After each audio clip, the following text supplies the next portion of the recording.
to the point that almost a quarter of CNN's website traffic was coming from Google. The other ones are the New York Times, the Washington Post, CNN, Huffington Post, Al Jazeera, Politico, The Guardian. Like, these are all pretty left-of-center outlets. Weaver says in the battle for news website supremacy, Google can make a big difference. CNN is one of the top websites if you look at the different traffic numbers for the different news websites. And it competes with Fox News all the time. And some months Fox News is ahead and some months CNN is ahead. More importantly, the bias of the news sites Google pushes is passed down to the consumer. So the AI that would be curating the news for top stories could easily have had some biases programmed into it by whoever built the program. I'm Steve Jordahl. Walmart is continuing its efforts to try to compete with Amazon. Starting today, Walmart is offering next-day delivery in Phoenix and Las Vegas and will expand to Southern California soon. Amazon revealed its one-day delivery plans 2 weeks ago. Walmart currently offers 2-day shipping on many items over $35. In final news this hour, gone but not forgotten. Actor and comedian Tim Conway has died. He was 85. Find more news at onenewsnow.com.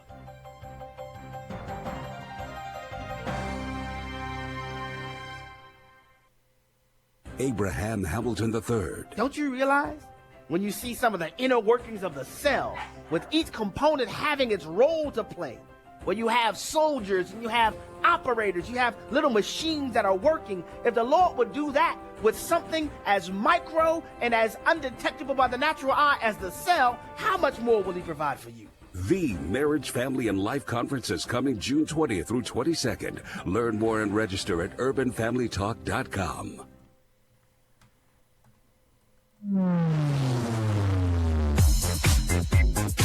She's sharp, pointed, and insightful. This is Stacy on the Right on American Family Radio and Urban Family Talk. I think it is a good development that the Attorney General has assigned a U.S. attorney to investigate the origins of the Obama administration surveilling the Trump campaign. His name is John Durham. He's been called a hard charger. Even a bulldog. Attorney General William Barr wants him to look into the origins of the Russia investigation following the release of the Mueller report. Republicans have made it a point of wanting to investigate the genesis for the Russia probe. Now it appears will happen. We need to investigate it. We need to investigate how politicized it was. And in particular, we need to see what were the roles of the political appointees. Who signed off on it? Was it Loretta Lynch? Was it John Brennan? What was it Joe Biden? Was it President Obama himself? And now, Stacy Washington. Hey, welcome to the program. Guess what? We have a ton of great information for you. That's what. So buckle in. We have a ton to talk about. And I'm going to start with this. If two of you on earth agree about anything you ask for, it will be done for you by my Father in heaven. For the Lord your God is a merciful God. He will not abandon you. He will not destroy you.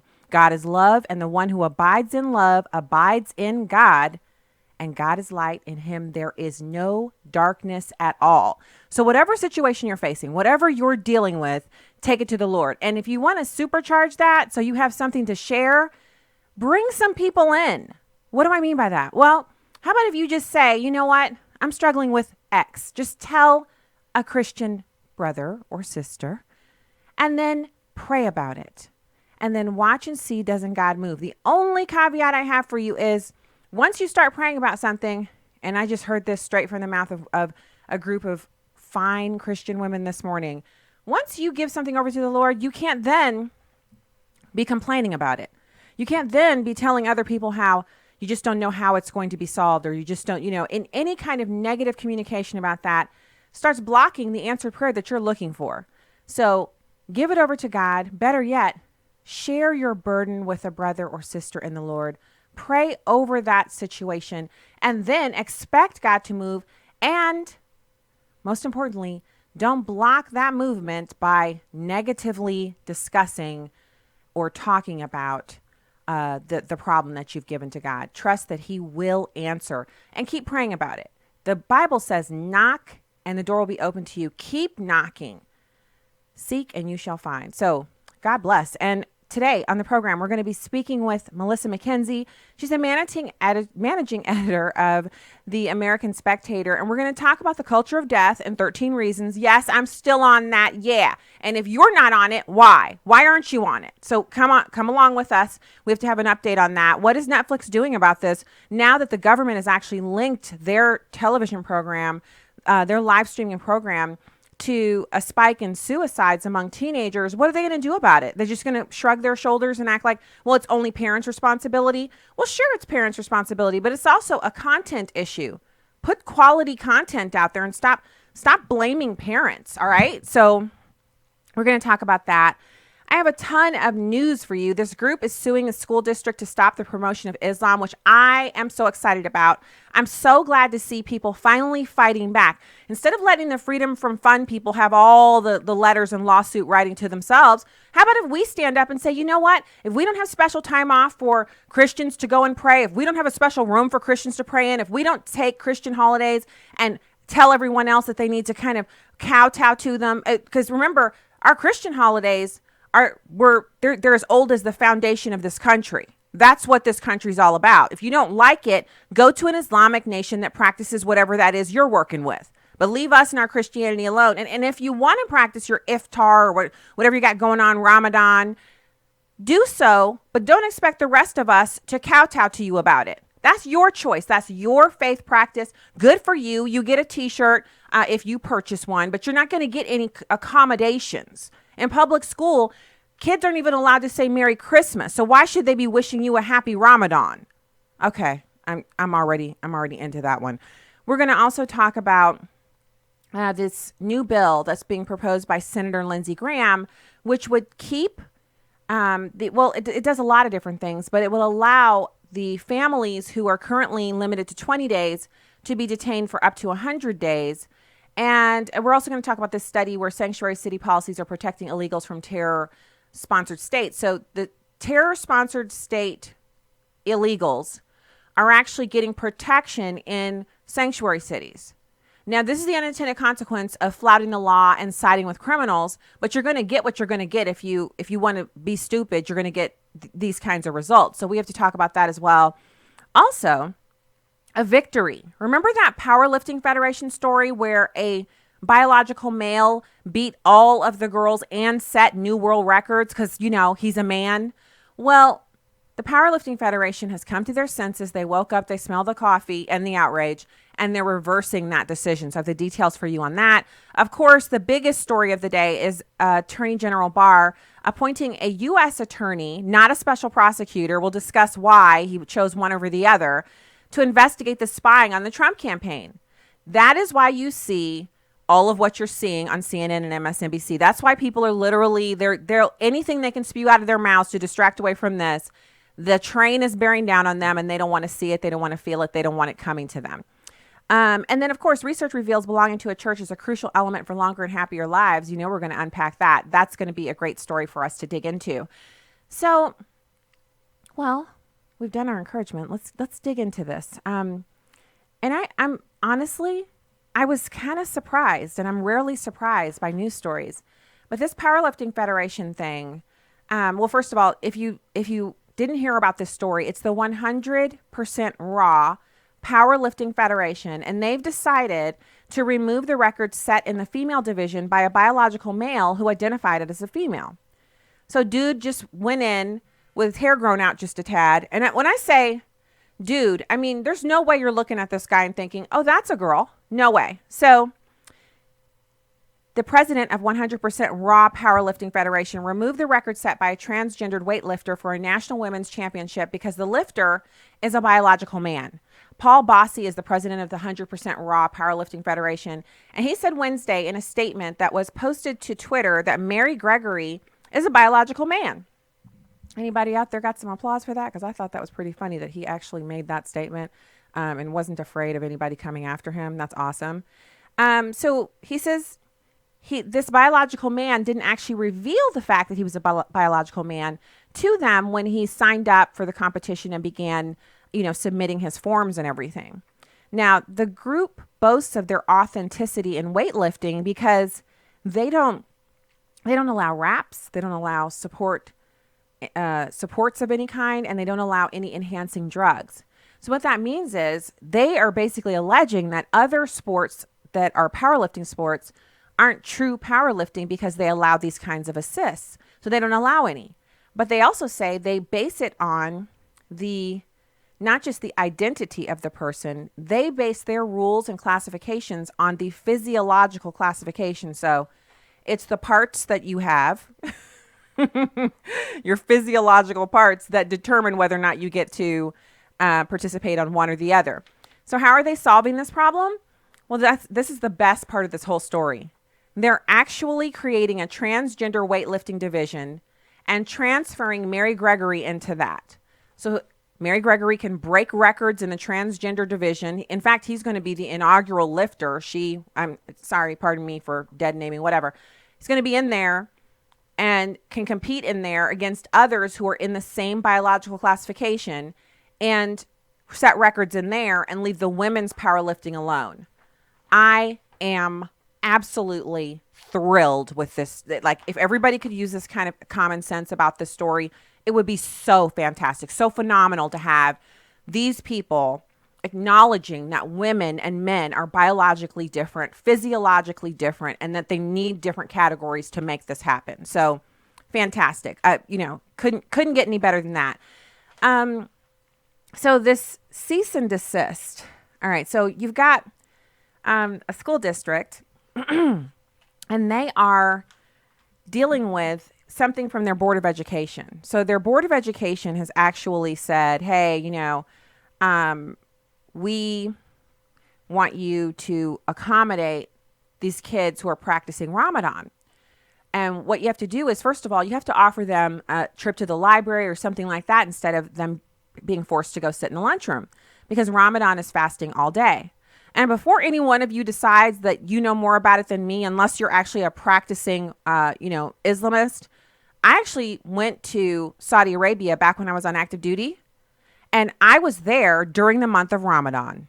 Way back when I went, Ramadan fell in, well, basically it was the end of January to all the way through February. And I was there from January to April 1st. And so like the middle of January and endish of January to April 1st. And so I got to be there for all of that drama. And I got to see the religious police with their billy clubs. And I got to see everybody feasting as soon as the sun went down. We got a full treatment to what Ramadan really is. Good Christian radio, so I won't even go into the intimate practices, but let's just say it goes totally against what they believe, tossing people off buildings during the month of Ramadan. Oh, sorry. So what I'm looking at with these kids is obviously sending them to the library during lunch. That's not that big of a deal. It's this whole thing where everybody has to learn phrases in Arabic or Farsi so that they can wish these kids a happy Ramadan as they're entering the classroom. Whenever you address them, you have to start off with that. Because what this does is, if you have to do it during Ramadan, why don't you have to give them a place to pray twice a day? Twice a day, the kids have to be allowed to leave the classroom and pray. Why don't you have to do that for them the rest of the year? Do you see what they're doing? What they say is, oh, we're going to go ahead and make this something that you have to do during Ramadan. And also, they also have received a recommendation that they should designate the beginning of Ramadan and the end of Ramadan as holidays so kids could stay off from school and celebrate them. Well, what are all the rest of us supposed to be doing on those days? Now, you guys know I'm a stickler about this because I used to be on school board. And the fact is, most parents think my kid's in school from like 8:55 until 3:30. So they're getting instruction all day. No, your child isn't. Your child has about 4 hours of instructional time. The rest of that is transversing back in between classrooms, character education. They're eating lunch. They're having snack. They're having some recess, possibly, if your teachers haven't eliminated that already. So it's about 4 hours a day. Depends on the state that you're in, but you can find this information out on your state board of education. Not only can you find that out, but you can find out how many contact days are mandated by your state board of education. Contact days are days where your child has to be in the seat and their teacher has to be in front of them instructing them. It's a contact day. Other days that your kid is in school, they might be with a TA or something like that, because maybe half a day of that is continuing education and the teachers aren't in the classroom with the kids because there are TAs in there, or maybe it's a field trip day. A field trip day is a school day, but it's not one of your, it's like not a mandatory contact day. So most school districts, if you have 188 contact days, you'll build in 190 school days. And what happens is those extra days are just in case there's like a record snowfall in a lot of states. They know we need to build in 10 days for snow days because we have this many feet of snow a year. So after all of this planning, you end up with a school year that begins on a certain day, ends on a certain day. But within that span, your child has to have a certain number of instruction hours a day and a certain number of contact days with a teacher. So how does this advance that? How does having all of these special accommodations for this religious practice accommodate what I just described to you? It's hard enough to get enough learning in there to get these kids what they need to make sure that they're not just on grade level, but proficient or even advanced. That's the goal for most parents. How about you? I know at our household, we weren't looking for our kids to just be basic, just, middle of the road. We were hoping that after they were instructed and after we work with them at home, that we would experience something that would be much more like, advancement, that they would be excelling in school, right? That's you're starting off from there. Now, each individual child is different, but how does accommodating this religious practice go towards that goal? Remember, we've already been told many, many times that we need to take the 10 Commandments down. We don't need to mention God. We don't need to tell kids that they're made in the image of God, that they're created beings, that they have a soul, that they have a spirit, that they're going to live on into eternity. No, that's fairy tale stuff, we're told. So what does this fasting all day for 30 days and doing all kinds of stuff that the Quran tells you shouldn't be doing, how does that advance American K through 12 public education? Of course we shouldn't accommodate that. No offense, but there are other places you can go that practice that year-round 100% of the time. You don't need to be dragging us down here with it, with our tax dollars. Okay, we'll see what people email me. All right, when we get back, we'll have Melissa Mackenzie. Keep it here. Our Holy Land tour for March of 2020 is set. Hello, everyone. I'm Tim Wildman, president of American Family Association and American Family Radio. Last year, we sold out in August, and I expect us to do that again this year. There is such a high demand, especially among Christians in America, to see Israel, the land of the Bible. So we're going again in March on our annual trek. So I wanted to go ahead and let you know if you want to sign up and register, get more information, whatever the case may be. If you want to go to our website, twholyland.com, twholyland.com, everything is there. twholyland.com. You can even print off a brochure from that website. It's going to be a wonderful time visiting Israel with brothers and sisters from across our country as we go to the Holy Land in March. So go ahead and get signed up now, twholyland.com. Hi, I'm Crawford Loritz with A Legacy Moment. Most cars will last quite a while if they're taken care of, but if you don't, you can have a real mess on your hands. In fact, I know a guy who didn't change his oil, believe it or not, and you know what happened. He burnt up his engine. You know, our hearts need to be regularly checked and maintained as well. Specifically, I'm talking about sin. Sin that is not confessed and repented of gets ugly and messy. Sin is like rabbits. It just keeps breeding. One thing leads to another. King David in 2 Samuel chapters 11 and 12 didn't just commit one sin, adultery with Bathsheba. There was an assortment of associated sins. Let's pick it up just after the parable Nathan the prophet told him about a stolen lamb. In verse 7 of 2 Samuel 12, Nathan said to David, "You are the man. Thus says the Lord God of Israel, it is I who anointed you over Israel, and it is I who delivered you from the hand of Saul. I also gave you your master's house and your master's wives into your care, and I gave you the house of Israel and Judah. And if that had been too little, I would have added to you many more things like these. Why have you despised the word of the Lord by doing evil in his sight?" I think that there are at least 3 sins listed as you look at 2 Samuel chapters 11 and 12. Sins that David committed: greed, adultery, and murder. God says, David, if you wanted something, I would have given it to you legitimately. You didn't have to commit sin to do it. Here's what I want you to remember and do today. Sin grows. Search your heart. If there is any unconfessed sin, please take care of it now. If not, it will destroy you.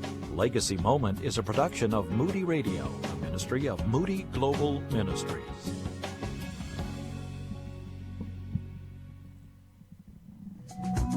You can download episodes of Stacy on the Right from the podcast page on AFR.net or UrbanFamilyTalk.com. Now, back to the show on American Family Radio and Urban Family Talk. Hey, welcome back to the program. Go to AFR.net and UrbanFamilyTalk.com. You can find out more about the Marriage and Family Conference that's coming up in June. Very, very short amount of time left. You got to get registered for that if you want to attend. Right now, it's my pleasure to welcome back to the program Melissa Mackenzie. She's a managing editor of the American Spectator, one of our favorite sites. Melissa, thank you for joining us today. Thank you for having me, Stacy. All right, let's talk about this. I'm hating this story, mainly because I can't believe we're still dealing with this. 13 Reasons should have been pulled off the air immediately once concerns and red flags were raised. There's so many other ideas out there for good programming that Netflix could make money on, yet they refuse to relent here on 13 Reasons. Yeah, I mean, the thing is the data on copycat suicide is so clear, and yet they continue to keep it up even after the research is done. Mind you, it's correlating, it's not causation, but they knew that it would be glorifying suicide, and the motivations for the main characters' actions are just so off from real life. It's a terrible thing that they've done. So what do you see happening now? Because I thought, it was kind of stunning to see government agencies and really, hardly conservative organizations. These are not, Breitbarts and places like that, coming out and saying, wow, there's a connection here. There's a link. There's a spike in suicides, especially 18 and unders. It's even impacting boys. Why hasn't there been more pressure on Netflix from, subscribers, anybody? Well, I think that, it kind of gives away the lie. I understand the concern from a libertarian perspective that people have the choice to watch what they watch, and if they do something, it's not the responsibility of the artist, right? I don't know if you are old enough to remember, but I'll give away my age here, but back in the 80s there was some suicides or, violent actions, and it was laid at the feet of kind of like the metal bands, AC/DC, and some of the other bands, and it was just, not true. And I can't remember exactly what the lawsuit was.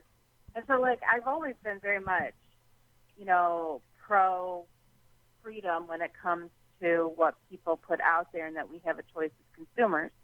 I also feel like that the art should be helpful. That doesn't mean that we can't be critical of this type of thing, because it does contribute so directly to the degradation of the culture, and in this case, death, and just no responsibility for it. So the title of your piece over at spectator.org, and the website spectator.org, head over and check it out. And I will post it on the Facebook page here. Culture of Death Update, Netflix series 13 Reasons Why. So you know what, Melissa?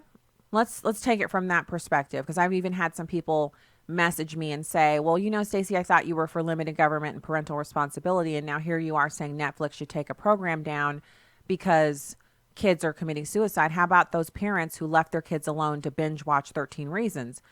Well, yeah, I agree, but we also have seatbelt laws. We tell people, parents especially, if your child is this many pounds or this many pounds, they have to be in this kind of seat. Once they get to this age and this many pounds, they have to be in that type of seat. If parents don't comply, they're given tickets when they're pulled over, et cetera, et cetera. So we do have rules and societal norms. And the thing about suicide is you never know who is going to be impacted by it. You never know who's going to actually decide to. So a parent could think their child is perfectly happy and normal. The child binge watches the show and commits suicide. It's kind of unfair to say it's completely the parent's responsibility, because you can't actually keep an eye on your child 24 hours a day. Even if you're homeschooling, your child is not going to be in your sight at every minute, and they're going to visit friends. So there has to be some responsibility for the content creator. Well, and the thing is, this is part of a greater trend. There was a movie sometime back, $1 Million Baby, that glorified assisted suicide. There was Me Before You. Mm-hmm. And then you have even big pieces like Game of Thrones, which are a huge cultural phenomenon, which the overlying message is pure nihilism. No one gets better. No one escapes their past. There's no hope. Everyone's fallen. This is a secular, self-seeking, hopeless society. And 13 Reasons is just part of this greater kind of phenomenon. And that's kind of what I object to, this kind of soulless, hopeless notion. And as we become more of a secular nation, which is happening at an alarming rate, we're going to see more of this art, which then in turn reflects the culture, which in turn then encourages it, right? So it becomes kind of a self-fulfilling spiral. But few programs are as directly nihilistic as 13 Reasons, which essentially glorifies teen suicide, when there's such direct data showing that the results of how influential this kind of thing is, and that it actually literally leads to death. It's difficult to argue the violence on Game of Thrones does, because it's more esoteric. But 13 Reasons is directly correlated with it, and hard to escape. Well, Melissa, you brought up one of my, it's one of my, I have a problem with Game of Thrones. And so, full disclosure, I grew up my dad was a military policeman. And so I didn't grow up in a kind of a cotton candy household where there was no cursing or anything. We went to church, we were Christians, but my dad was a military policeman. So that meant his work. He was a Vietnam War veteran. He's just a different kind of guy. And I think a lot of people probably have people in their family like that. So he's not really an outlier. There are plenty of people who, because of their work, they're just not your genteel button down kind of Mitt Romney type. And I don't know what Mitt Romney's like in real life. Like he could be the same, but his presentation is that of someone who would probably be aghast if he heard, a bit of profanity or anything like that. So this is coming from someone who I grew up watching Dirty Harry and, war movies and stuff like that. My dad put his service weapon on the dining room table against my mom's wishes. Every day he would come home, he would put it on the dining room table. So, I grew up in a place where my father, he didn't really hide much from us when it came to movies. Instead, he would say, "What do you think about what just happened there?" Or do you think he was right, in doing that? Or do you think he deserves the justice that they're showing him getting here, or the lack of justice? And so that's the way it was approached in my household. So I tend to have a different view when if I see a show and it has violence in it, I feel like it's really incumbent upon us as parents to kind of preview things, go to the movies and see it first. Go to a rating site and figure out, does this look like something we want to watch, to kind of lessen the opportunity for you to go and see something and be, have to get up and walk out or something like that, especially if you're taking your kids. And we've messed up a couple of times where we thought a movie was going to be okay, and then, I've been regretting it. But for the most part, that's worked out okay. But 13 Reasons is a part of the streaming culture. It's completely different than putting something out as a movie. The movies you mentioned, we actually had discussions at our house, and one of them we let the kids go see. The other one we did not. And I told my kids, if you go see it, I'm going to expect almost a book report length discussion afterwards. You explaining to me what you saw, what was wrong with it, what the Bible says about it, and then what you think we believe about it before we tell you. Because I'm not going to go see that. I already know I don't want to see someone a long drawn out. It was that Someone in Me, the one where the person is terminally ill, and then, the assisted suicide one. So, but with the Game of Thrones, Melissa, oh my goodness, the violence in it has no redeeming value.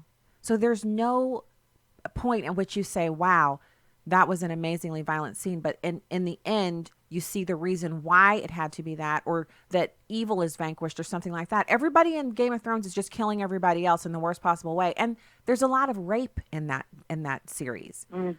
Prolonged, gratuitous type stuff. I'm just wondering why we're permitting this to be, because Game of Thrones is a whole cultural phenomenon. Adults dressed up like Game of Thrones for the premiere of the last season just a few weeks ago. I've never seen so many adults dressed like a character. It was like Comic-Con all across America, and it was all Game of Thrones. Why are we accepting this? Well, I think there's a couple things that occurs to me. Game of Thrones, I'm offended on a literary level because it's derivative and it's just not really well written. And that, of course, gets lots of, theater and art critics and what have you upset with me, but I just feel that way. But I also feel like it ignores any gallantry or there are good and decent human beings, and it just portrays everybody as utterly feckless and evil. Mm-hmm. And I think that it really is a reflection of our culture. We are extraordinarily a decadent culture on the one hand, and morally stunted. We're not trained. Very few people read their Bible, so they have little grounding in the Western culture, and they don't understand good literature, so something that has high production value is very impressive, and they feel like I read a review of Game of Thrones over at NRO, basically by David French, and it was a well-written review, but he was saying that that he liked Game of Thrones because it was a universe without God.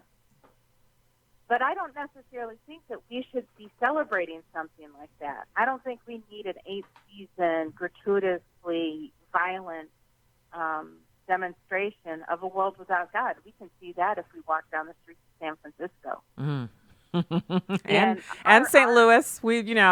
San Francisco's in the news a lot, but St. Louis, woo! Yeah. New Orleans. I mean, you don't have to go very far. You can live in the burbs and see it too. You don't have to go far to see a world without God. But we need to see our art that elevates and makes things beautiful. And Game of Thrones is essentially the brutalism. What brutalism was to architecture, it is to art. And I stopped watching after the second or third episode because I thought it was just complete garbage. And I stopped reading. And I'm a huge sci-fi and fantasy fan, and I stopped reading after the first book. I just couldn't. I thought this is needlessly miserable, not great writing. I'm not giving my time to it. And it's not too often I get on my high horse like that. I mean, there's a lot of violence that I've read and watched, so it's not that, but pointless violence I just can't abide. Well, I think what would you say? Because we have about 3 minutes left, and I want to kind of get your take on, because I think you're presenting a very strong case for all of us to kind of reevaluate what we find acceptable in our media, and it's never coming from a place of I'm better than you at this, or I'm at a higher mighty spot. We all have a soft spot for something that we like to watch that maybe someone else might be like, wow, you watch that, but it's time to reevaluate. And what exactly, like, if you could have your way, what would you see people, Americans, especially in our huge listening audience, what would people be doing in response to this kind of, basically, Netflix gives us a huge shoulder shrug and keeps collecting their monthly fees from their subscribers and pumping out this garbage that's making some kids in America decide they want to kill themselves? I almost such a Debbie Downer, Stacy. What I want to say is I think that we should be intaking less and doing more. I don't mind the Marvel Universe because the themes in it are about family and self-sacrifice and being a hero and doing the right thing even when it's difficult. So as much as people are like, oh, that's just frothy stuff, I think those are good values that our kids could learn and should learn and, emulate. And I'm glad that that is a part of, the cultural conversation.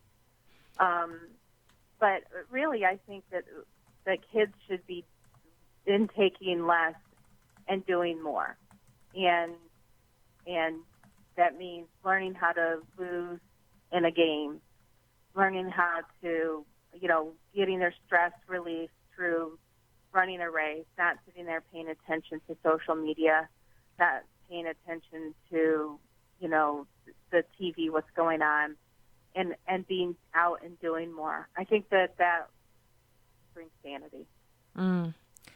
Those are some good suggestions. And dare I say, maybe, because I remember so we watched a few more episodes than you did.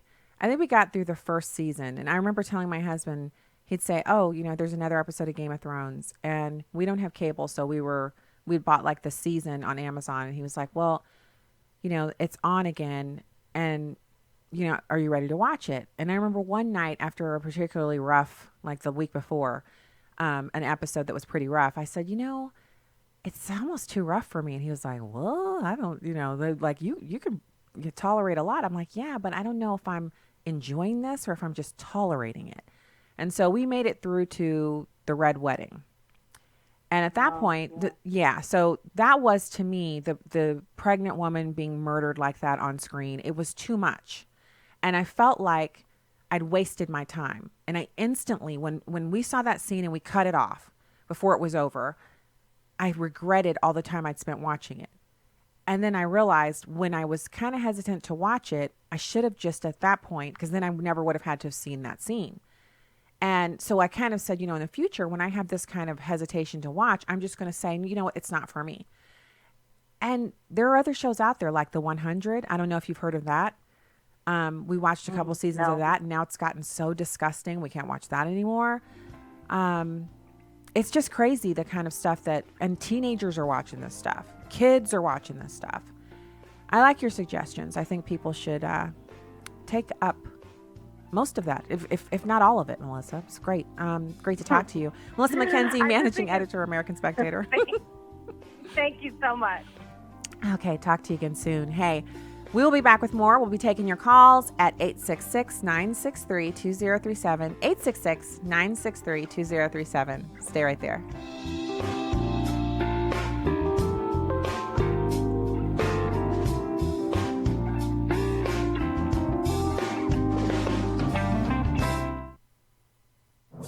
This is Uncommon Moments. Here's former Super Bowl winning NFL coach Tony Dungy and his wife Lauren sharing from their book Uncommon Marriage. Tony is analytical like his dad. He'll say, we can do this, and here's how we should go about it. As a result, his plans usually turn out well. We are opposites in a number of ways, but we've learned to respect and navigate our differences. One thing you can do to discover the unique differences between you and your spouse is to talk with their family. As Lauren interacted with my family over the years, she learned more about me. I did the same with her family. This helped me see how Lauren was wired. I realized how special and wonderful she was. And I was able to learn things about Tony that really helped in our uncommon marriage. Tony and Lauren Dungy, authors of Uncommon Marriage, learning about lasting love and overcoming life's obstacles together. Discover more at CoachDungy.com. Family is an institution set forth by God, one man and one woman for life, with the outflow being children produced by that union. It's obvious to all that there is an attack on the family in our country, and especially on fathers. Whether it's the cycle of sin that persists in our families or the pressure from our government to exclude men from being intimately involved, the strategic battle is on for the souls of men. Join us in the battle to strengthen fatherhood. UrbanFamilyTalk.com. It was a bad move. Target invited men who say they feel like women into restrooms and changing areas designated for women. They probably guessed other retailers would follow their lead, but they were wrong. Others saw that bandwagon was headed in the wrong direction. We're not ready to sacrifice the safety of women and children for the sake of progressive bathroom policies. Invite Target to make a better move. Sign the Boycott Target Pledge at afa.net.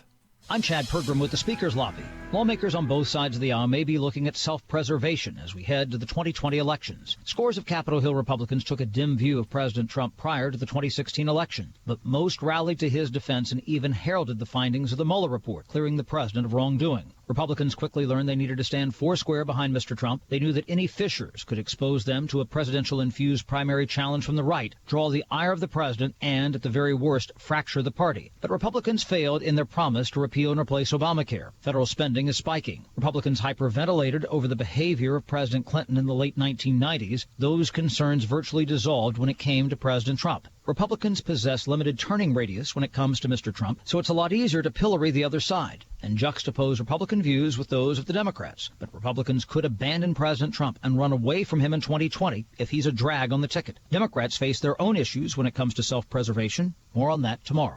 With the Speaker's Lobby, Chad Pergram, Fox News. This is Stacy on the Right with Stacy Washington on American Family Radio and Urban Family Talk. Well, we've got a perfect storm now because of broken laws. If you're from Central America, we can't send unaccompanied minors back to Central America like you do from Mexico and Canada. We're going to change that. You can only hold a minor for 20 days. We're going to go to 100 days. But most importantly, you can no longer apply for asylum at our border. If you're from Central America, you have to apply for asylum at a consulate in your country. We're going to set up one in Mexico. You can apply. If you don't apply there, you're going to be turned down when you get to our border. So we're going to change the underlying broken laws to stop what I think is literally an invasion of people from Central America. I'm going to introduce it Wednesday. Wow, thank God he's finally going to introduce it on Wednesday, right?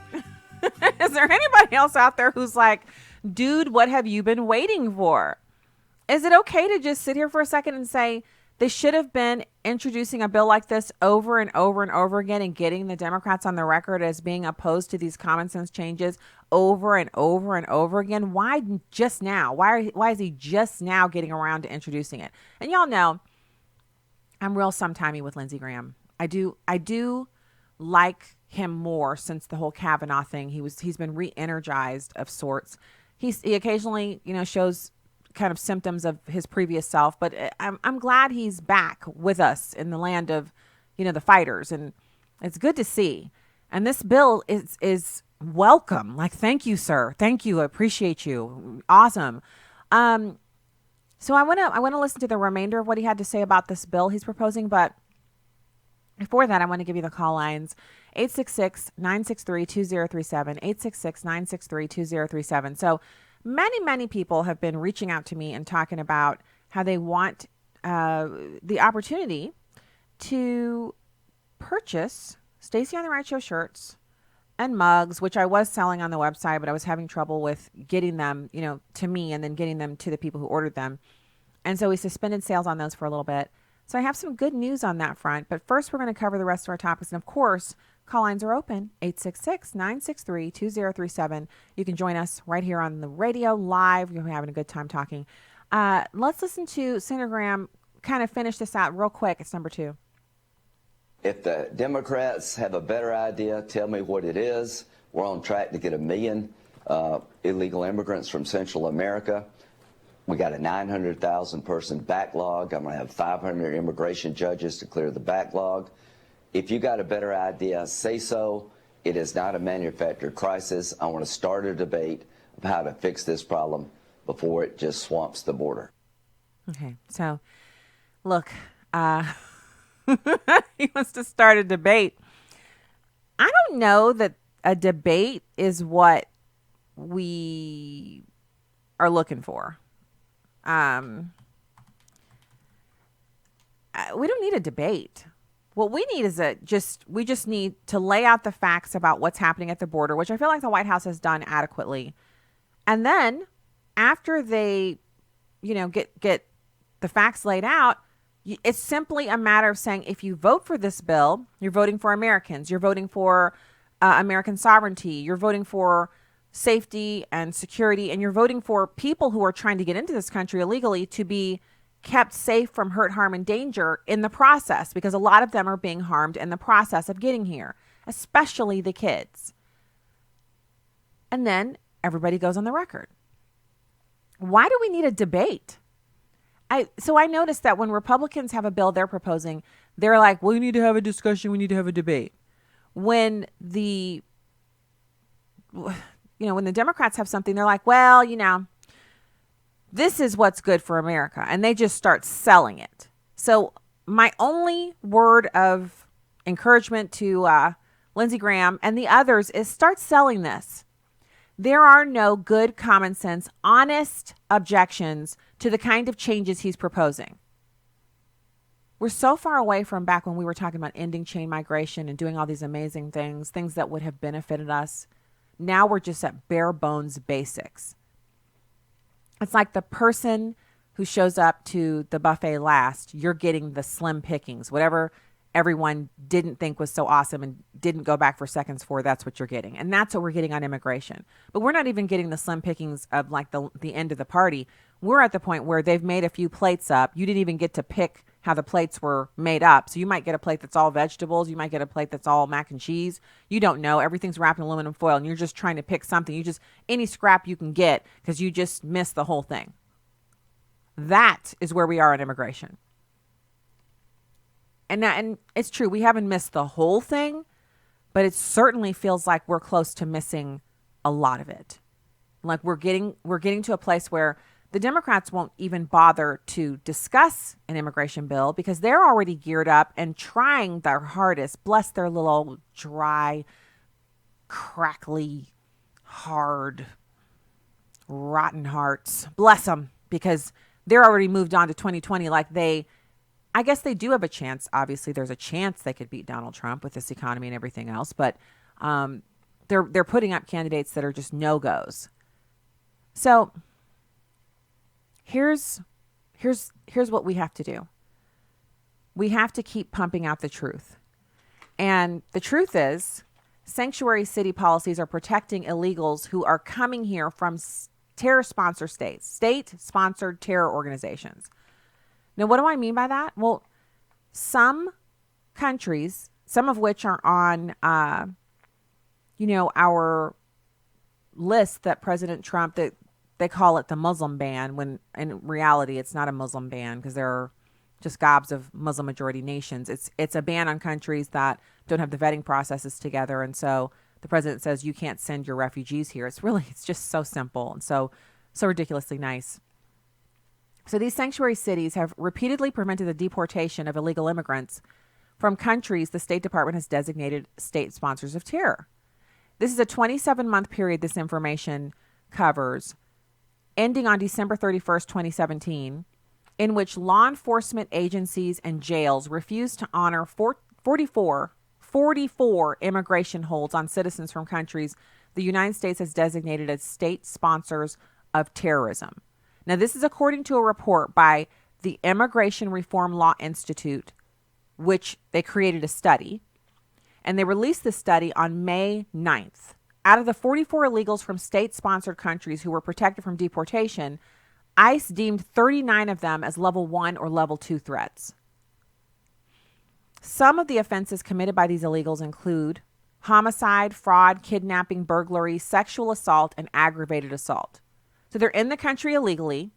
They're kidnapping Americans, killing them, committing fraud against us, sexually assaulting some, and aggravated assault of others. And remember, assault is one thing. Aggravated assault means you just went ham. You lost your ever-loving mind on whoever your victim was. They don't call it aggravated because it's aggravating to prosecute it. They call it aggravated because people have been hurt. Seriously hurt, beaten to within an inch of their life or something. Now, if you're wondering, what are these state-sponsored countries? Which countries sponsor terrorism? Well, I'll tell you. It's North Korea, Sudan, Iran, and Syria. These people are in the country illegally from North Korea, Sudan, Iran, and Syria. So it's not a theoretical debate. It's not a theory that sanctuary cities protect criminals. It's not a theory that sanctuary cities actually flout American law and make more Americans susceptible to being victims of crime. It is a fact. So take that with you. I no pushback. Just take it with you. All right, let's go to Britain and California. Hey, thanks for calling the show.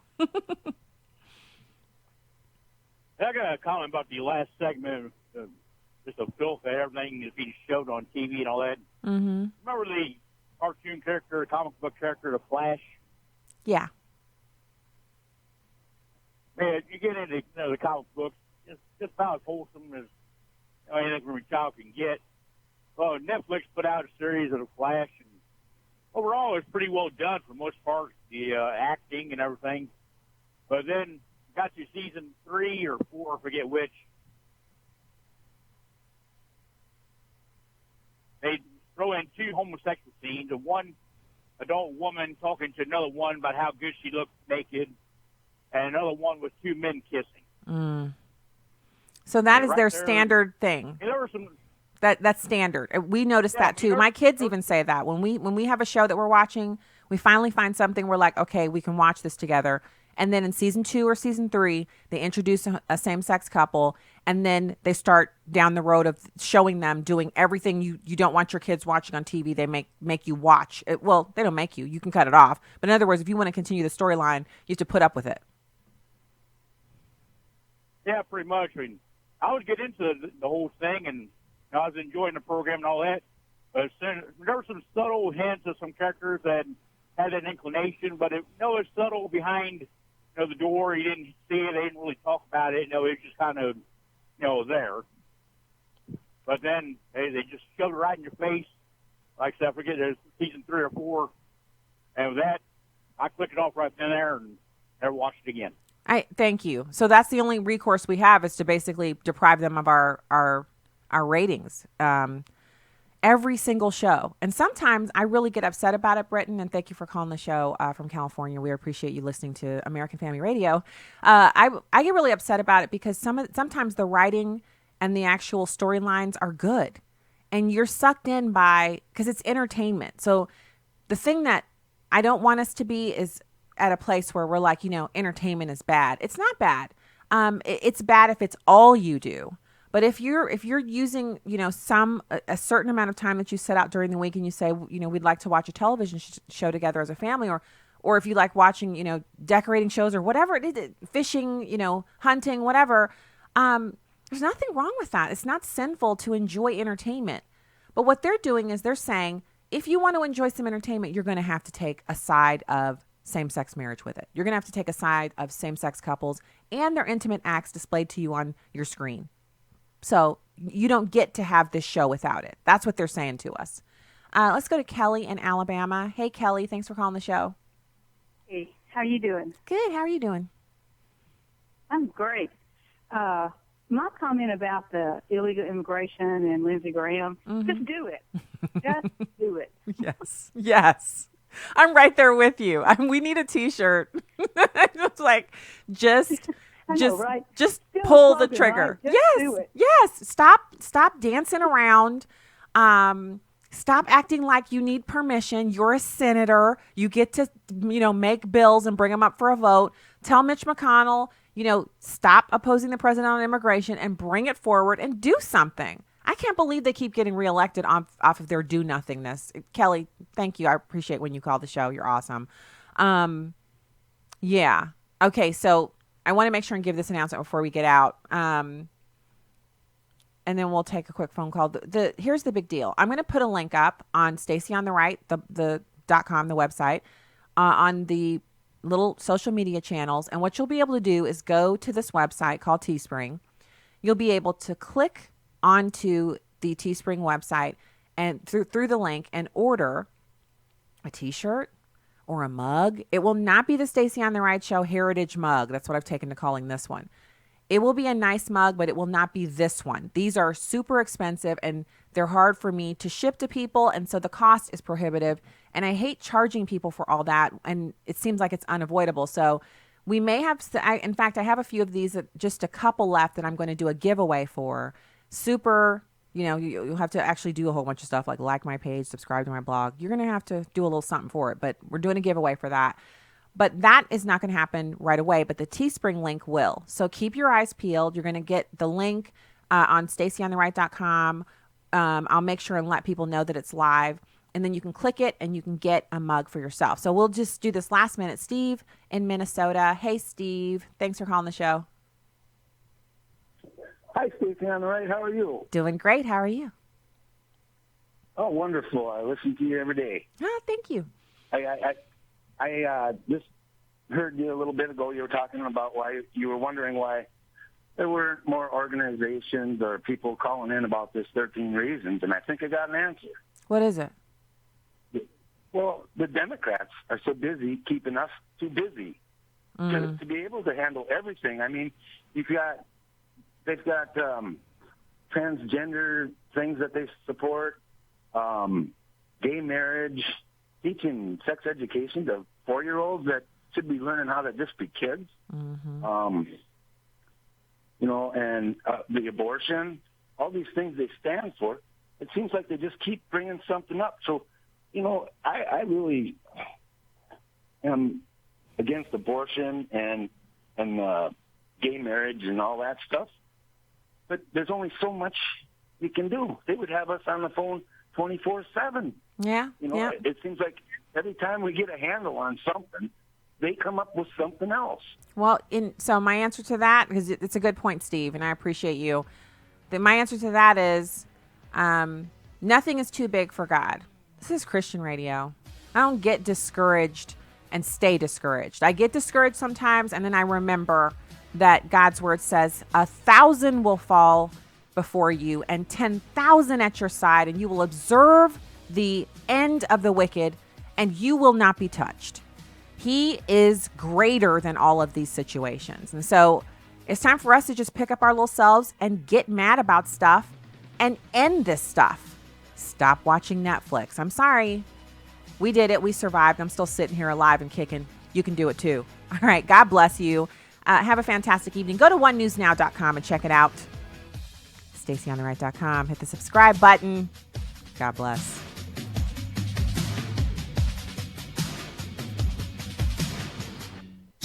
Urban Family Talk. Urban Family Talk. There's a lot happening around us. That's why Christians need to stand strong on family values and morality. Hi, I'm Ray Rooney, editor of The Stand, a blog from the American Family Association. The Stand has timely, carefully written articles on relevant cultural issues that you can quickly forward to others. Visit afa.net/The Stand. Truth, wisdom, empowerment. Urban Family Talk, a ministry of the American Family Association. For American Family News, I'm Chris Woodward. Tensions are mounting between the U.S. and Iran. Trey Yingst has more from Jerusalem. Reports indicate the Trump administration may send up to 120,000 troops to the Middle East, as U.S. officials believe Iran or Iranian-backed proxies have carried out multiple attacks against key oil infrastructure in the region. The New York Times says Acting Defense Secretary Patrick Shanahan briefed the White House on this plan last Thursday. It would reportedly be implemented if Iran accelerates their nuclear program or attacks U.S. forces. The U.S. military already has 2 warships headed to the Persian Gulf and is flying deterrence missions with B-52 bombers as well as F-15 and F-35 fighter jets. Overnight, drones reportedly attacked a Saudi oil pipeline as Iranian-backed rebels in Yemen claimed responsibility. In Jerusalem, Trey Yingst, Fox News. U.S. officials believe Iran or Iranian proxies are responsible for the oil tanker attack off the coast of the United Arab Emirates on Sunday, but other countries in the region are still waiting to assign blame. We need to stop feeding the enemy that threatens us. That's according to author and China expert Gordon Chang during an interview on Washington Watch about tariffs and trade. The Chinese steal perhaps $300 to $400 billion of U.S. intellectual property each year. We know that their trade behavior is deteriorating across the board, but at a more fundamental level, we know that China is using the proceeds of commerce with us to expand its military, which is then you have senior officers talking about killing Americans. So we need to disentangle our economies because we need to stop feeding the enemy that threatens us. Chang believes that China needs the U.S. more than the U.S. needs China, but he's not the only one to say as much. Here's Dan Celia, Financial Issues. We are going to see more and more businesses, regardless of when and what happens with a trade deal, even if something's done tomorrow, we are likely going to see more and more businesses leave China. 3 to 5 years ago, we were getting about 50% of our apparel from China. Today, it's 15%. We have seen a lot of companies leaving China anyway because it's becoming very costly, and of course the lack of security in intellectual property with China. So it's been leaving China. It's been going to Vietnam, Indonesia, South Korea, India. And I would suspect the mass exodus of U.S. manufacturers is going to continue leaving China no matter what happens with a trade deal. This is just going to exacerbate that issue. More on the trade war at onenewsnow.com. You may not recognize his name now, but expect to hear a lot more in the coming weeks about U.S. Attorney John Durham. He's been told by Attorney General William Barr to examine the origins of the Russia investigation. Remember, it was just a few weeks ago that the Attorney General told lawmakers that he thinks spying did occur on the Trump campaign in 2016. Still, AFA Director of Governmental Affairs Sandy Rios says the proof is in the pudding with John Durham. He has served under various administrations. He served with Janet Reno. He served with Eric Holder. Is he really the right man for this? And the point is, we just cannot jump on the bandwagon of praise yet until we kind of see. John Durham is currently the top federal prosecutor in Connecticut. In final news this hour, NASA is moving ahead with President Trump's directive to hurry up and get back to the moon, making use of extra money budgeted for the mission. NASA notoriously takes up less than 0.1% of the federal budget, but President Trump is giving the space agency a big funding boost to fly back to the moon. $1.6 billion additional dollars for our acceleration of the lunar program, so that we can get the next man and the first woman to the surface of the moon in the year 2024. NASA Administrator Jim Bridenstine, speaking at the Humans to Mars Summit in D.C., says the moon is how we get to the red planet, too. When we accelerate the lunar program, we are, by definition, accelerating the Humans to Mars program. That's what we're doing. Evan Brown, Fox News.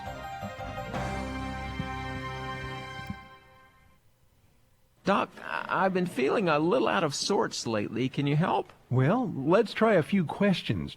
What do you think of when I say the word Roku? Oh, my wife and I used to love that dance when we were younger. Yes, I'd say you're a little out of touch. What do you recommend? I recommend you listen to AFR. American Family Radio. Available on Apple and Android products, Amazon Alexa, and now available on Roku. And then we'd whip, and then we'd nay-nay. Oh, it was wonderful.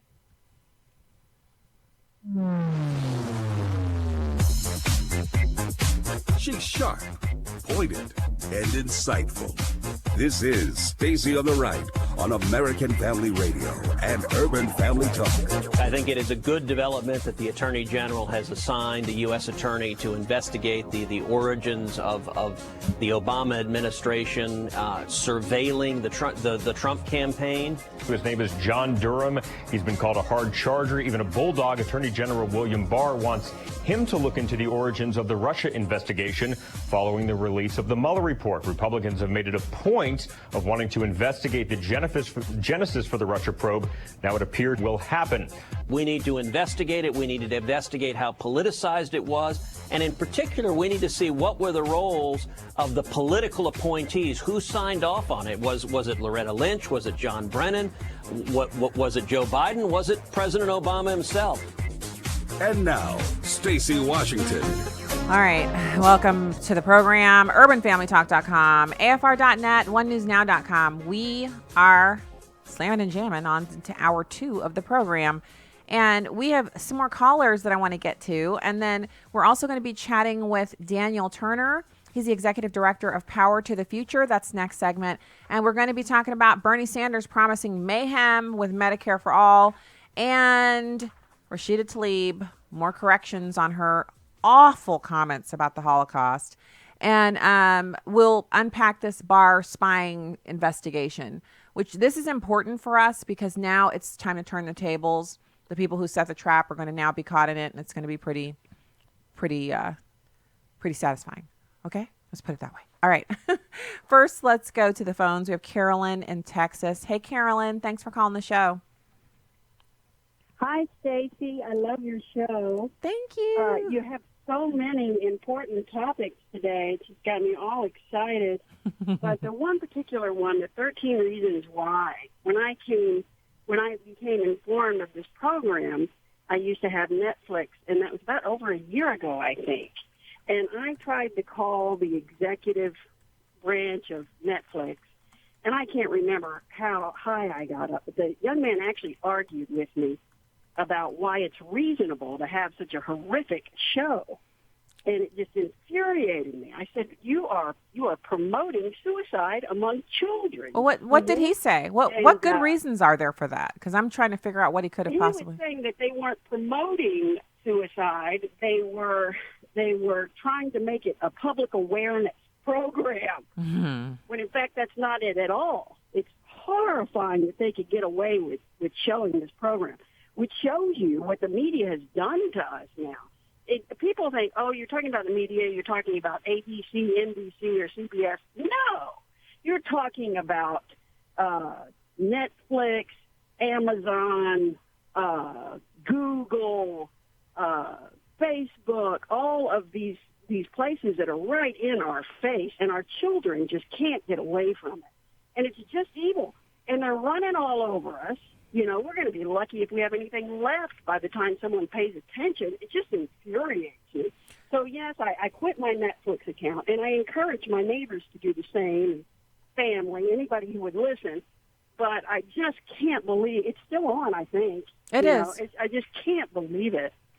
Yeah, I'm with you, Carolyn. When I get back from people as well, you know, what is just one person, you know, quitting Netflix going to do? But it's not the one person. It's just think about what we were able to do a few short weeks ago.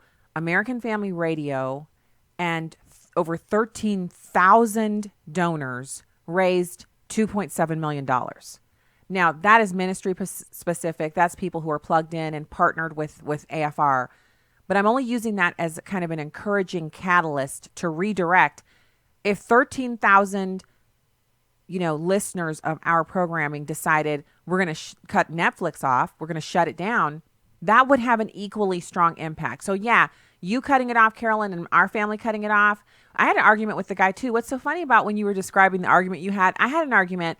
This was before we cut it off. They had actually they'd integrated the homosexual content into a bunch of the different categories. And they used to have homosexual content. It was under LGBT and you could hide it.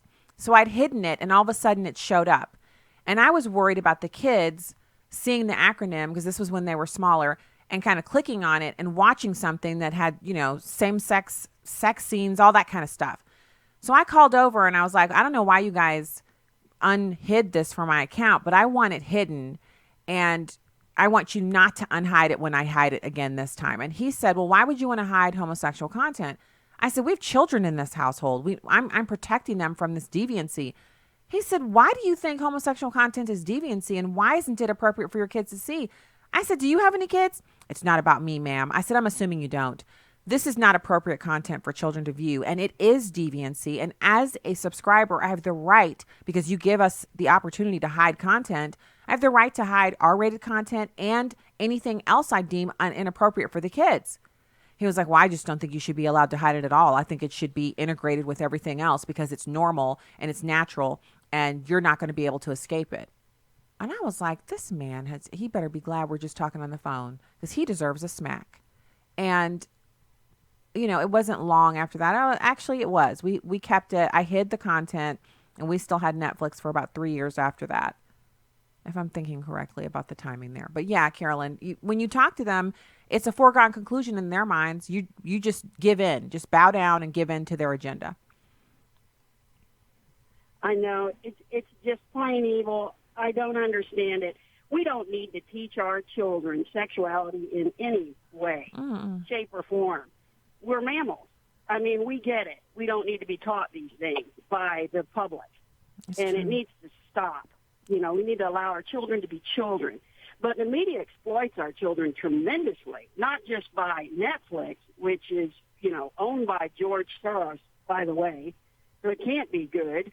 And also it's, Google and YouTube, that these kids have access to pornography, violence, and just tremendously bad, evil stuff. Even my daughter's a wonderful child. and she'll constantly have to click off of things, just looking up regular things that she needs to look up for school or something. It'll be something awful. And that's constantly thrown in our children's face. My daughter has me to look after her every day. Look at all the children whose parents work all the time. Yeah. They don't have anybody there to stop them from watching pornography. Right. You know, And the kids are getting hooked on it. I think what's happened is we have really convinced ourselves that we can watch this stuff and there's no ramifications, there's no repercussions. And a lot of parents, God bless them because they're working and they have a lot going on, but we're still going to be held accountable for what the kids are exposed to. And even when you're watching as closely as you are and as closely as I've tried to, your kids still get exposed to this stuff. It still creeps in. So it's bad enough when it's getting in, but it's even worse when Netflix is actually targeting your kid with it and putting it out. They actually put it into the channels of these younger children.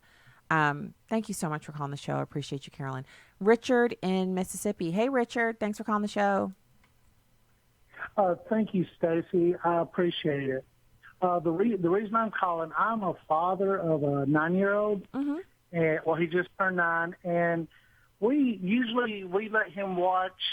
It's a local PBS station that's just dedicated to children's cartoons.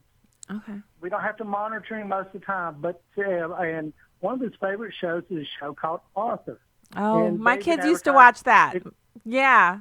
It's a cute show. They may not be able to watch it anymore, Stacy, and I hate to say this.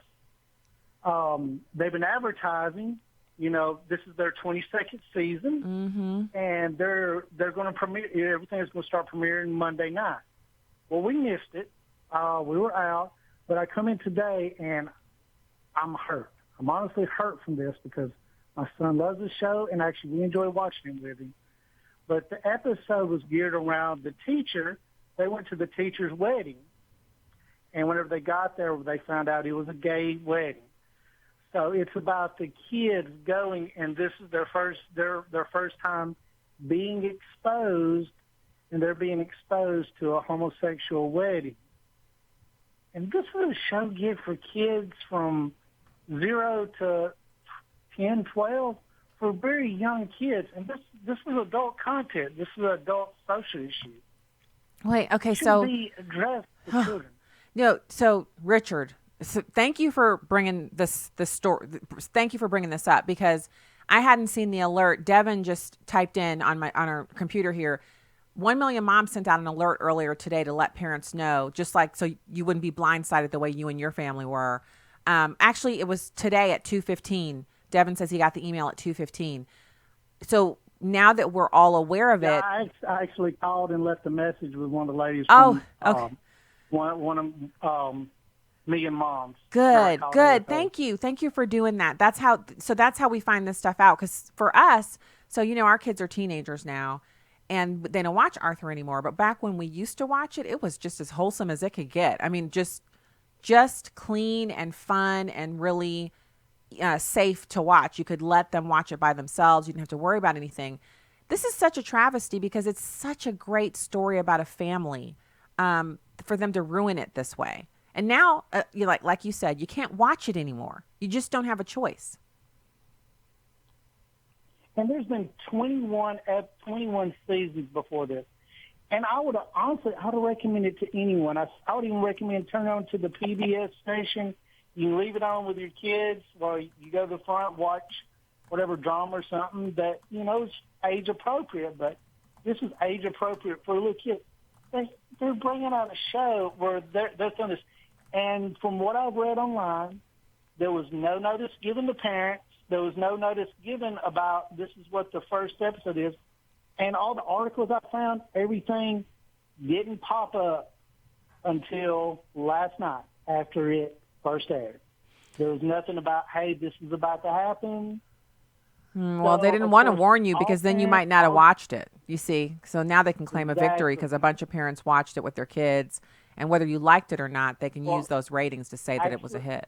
Actually, what could have happened with us, how many kids watched this, then now they're wondering, okay, I've got to, why is this happening to the teacher, this isn't normal, and normal in their world. Now, whenever a parent feels that their child is old enough and mature enough, that's the time for the parent to address it. But this is not something that should happen in a show, a good show that's geared towards young kids, for it to be brought out to them then. No, I agree. I totally agree. Oh, Richard, thank you for calling and alerting 1millionmoms.com and for calling the show today. There's actually a petition. You can go to 1millionmoms.com and sign the petition to ask them to roll this back. I mean, it's pretty clear they had to take some time to write this into the storyline. They went over this with everybody on the production staff and everyone who has anything to do with Arthur. And like Richard said, 21 seasons. This is a show that most of us, our kids, you have to have been raised in another country not to have been exposed to Arthur the cartoon. And now the teacher is a same-sex couple, which means they're going to be on all the time, the same-sex couple. So go to 1millionmoms.com, click on campaigns at the top of the page. You can sign the petition there. I plan to do it over this next break, which is coming up in just a minute here. So we'll have to get to some of this content in the third segment. What we'll quickly do is this was breaking news late yesterday, and it's good news. I'm so glad. Barr has appointed a U.S. attorney to investigate spying on the Trump campaign. Let me tell you why he did a U.S. attorney. The U.S. attorney's name is John Durham. He's the U.S. attorney in Connecticut. He will conduct the inquiry. It will focus on whether the government's methods to collect intelligence relating to the Trump campaign were lawful and appropriate. And Durham has previously investigated law enforcement corruption, the destruction of CIA videotapes, the Boston FBI's office relationship to mobsters. So he's done these kinds of things before. He will continue to serve as the chief federal prosecutor in the state of Connecticut. And the reason why he chose a U.S. attorney to do the investigation is because this is going to be under his control directly. I like it. All right, when we get back, we'll have your guests. Stay right there.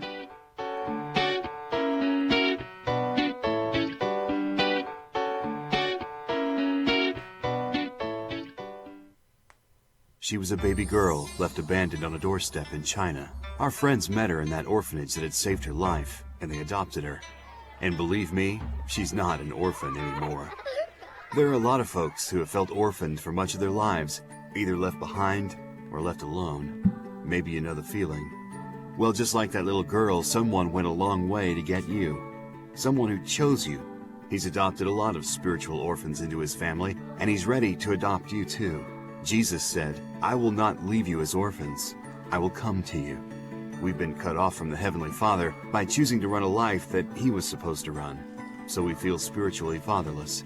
But God's Son came all the way from heaven to that awful cross to pay for your sins and give you the chance to be His. You can belong to Him by saying, "Jesus, I'm yours." It's something we'd love to help you do. Call us at 888-NEED-HIM or go to chataboutjesus.com. You will never feel orphaned again. This is Viewpoints with Kirby Anderson. Presidential candidate Beto O'Rourke rolled out his version of the Green New Deal in a video from Yosemite Valley. He doesn't call for such draconian action as the legislation sponsored by Representative Alexandria Ocasio-Cortez. Her plan calls for net zero greenhouse gas emissions in 10 years. He has a target somewhere around the year 2050. Perhaps we should call it the light Green New Deal. In his video, Beto calls it the most ambitious climate plan in the history of the United States. You have to believe some environmentalists are rolling their eyes. His target is more than 20 years further down the road from the Green New Deal legislation in Congress. If climate change is such an existential threat, some candidates keep telling us, then why is his target around the year 2050? Most of this is wishful thinking and utopian planning. The editors at the Wall Street Journal lamented that environmentalist and Democrat candidates tell us that the apocalypse is coming, but refuse to offer a substantive proposal that is honest about what it would take to get to zero global emissions. This is a debate about how many solar-powered unicorns can dance on the top of a wind turbine. Beto would have the U.S. rejoin the Paris Agreement and stop all oil and gas leases on federal lands. His cabinet would then oversee the permitting decisions in the nation to make sure they account for climate cost and community impacts. Congress would have to enact emission standards and send a clear price signal to the market, which might be code for a carbon tax and other cap-and-trade schemes. Congress would also have to find the money for all of this. In the end, he has put forth a proposal that neither side of the political aisle would adopt. It is too timid for the environmentalist and too radical for most other Americans. I'm Kirby Anderson, and that's my point of view. For a free copy of Kirby's booklet, A Biblical View on Socialism, go to viewpoints.info/socialism. That's viewpoints.info/socialism. You can watch a live stream of the show on Facebook or YouTube at Stacy on the Right. Now, back to the show on American Family Radio and Urban Family Talk.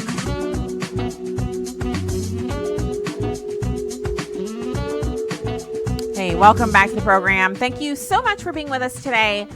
Head over to urbanfamilytalk.com. Check out our information about the conference that we're having in June. This promises to be a very good time. Wonderful content, great speakers. You don't want to miss it. All right, it's my pleasure to welcome Daniel Turner. He's the Executive Director of Power the Future. Daniel, thanks for joining us.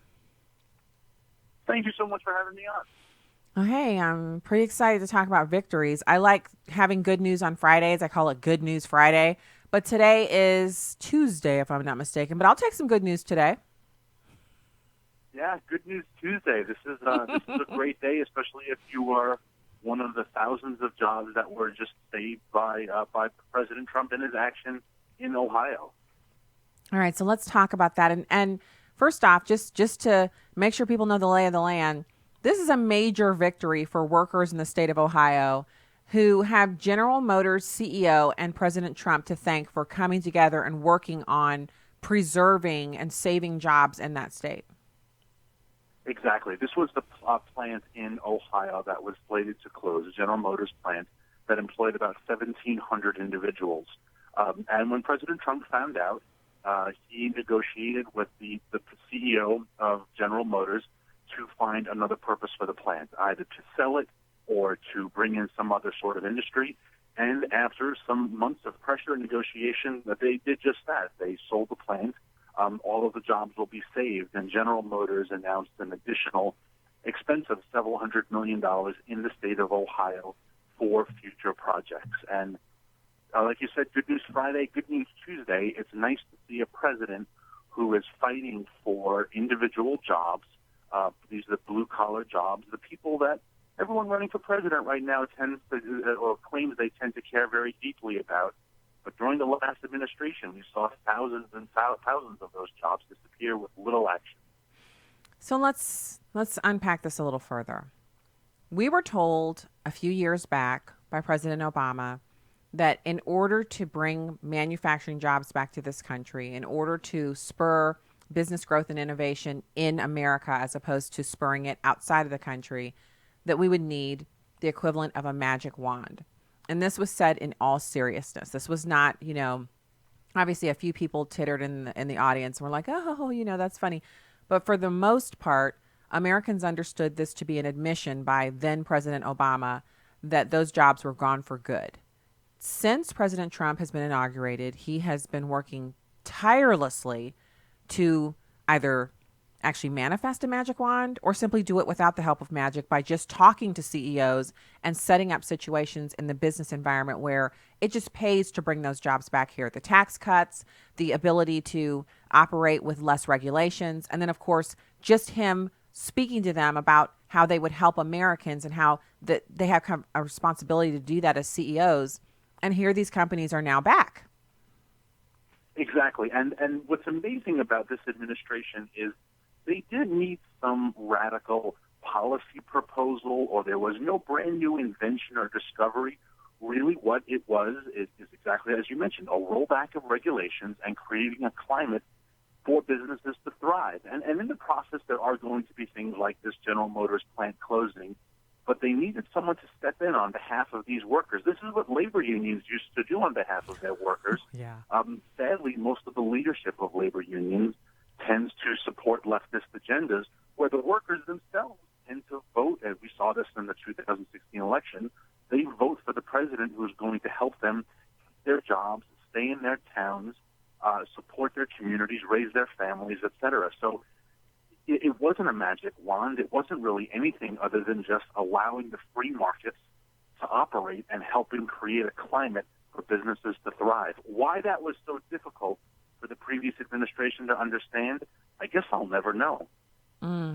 So one of the things that you just mentioned about the unions is it's so instructive. If people really want to understand how far unions have strayed from their original purpose and why so many people on the right side of the political aisle are like, I just don't have any room for unions because of it's what you just said.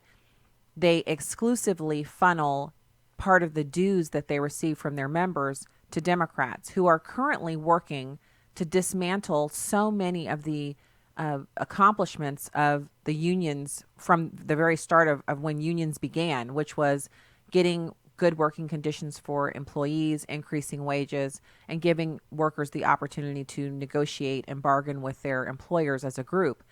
And I actually am not opposed to any of that.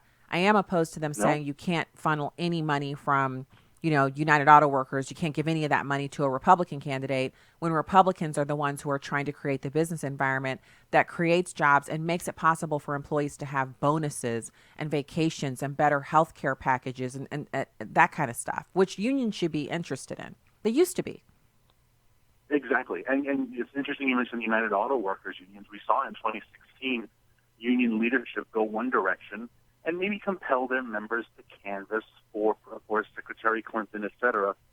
But the members clearly voted a different way. That's why President Trump won Michigan. That's why he won Wisconsin, Ohio, Pennsylvania, states that surprised people. But it really shouldn't have surprised anyone if you see the issues he was standing for. And we're going to see the same thing, I think, in 2020. Look at what Secretary Clinton and President Obama said about coal workers. And that's the area where my organization, Power the Future, focuses on, which is energy workers. And they said flat out, we're going to bankrupt the coal industry. We're going to put coal miners out of work.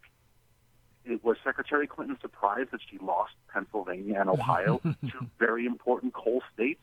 Again, I don't know why this is so confusing to anyone. So instead they blame the Russians or someone else. But it was their own lousy ideas why they lost 16 and probably why they will lose in 2020. Okay, so you just cracked onto something that we're still seeing the ramifications of that, Daniel, and that is the refusal to accept that certain policies that the Democrats are putting forward have been rejected by Americans.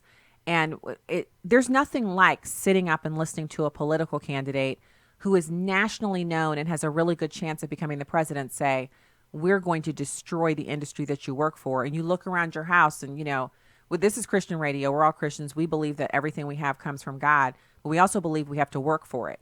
And if someone says they're going to destroy your work, the place that you go to, you get your health insurance there, you use the money that you make from there to power the economic engine for your household, of course you're going to vote against that. You don't need a Russian to tell you to do that. Exactly. And coal miners have been targeted by the previous administration for 8 straight years. President Obama said when he was then Senator Obama that he was going to make it impossible to open a coal mine. And the war on coal, President Trump talks about it a lot, and it really was a war on coal, and it was successful. Over 80,000 coal miners lost their job during the previous administration. 400 coal mines closed.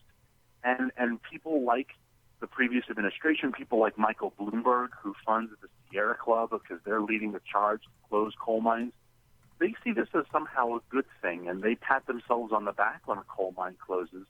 But does anyone ask about the men and women who lost their jobs? And if you go through rural America, especially Appalachia, where I spend an awful lot of my time, you see whole communities that used to be thriving just 10 years ago, where now their schools are closed, there's rampant unemployment, there's poverty, and the awful things that come with poverty. Suicide is up, opioid use is up, depression is up, mortgages are underwater, and no one ever is held to account for what this war on coal did. They look at it and say, well, we think it's good for the earth.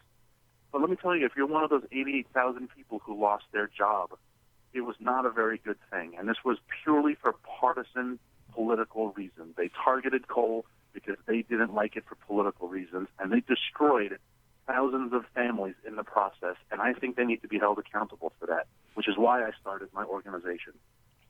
Power to the Future. So tell us, where can we find out more about Power to the Future, and what exactly does Power to the Future do?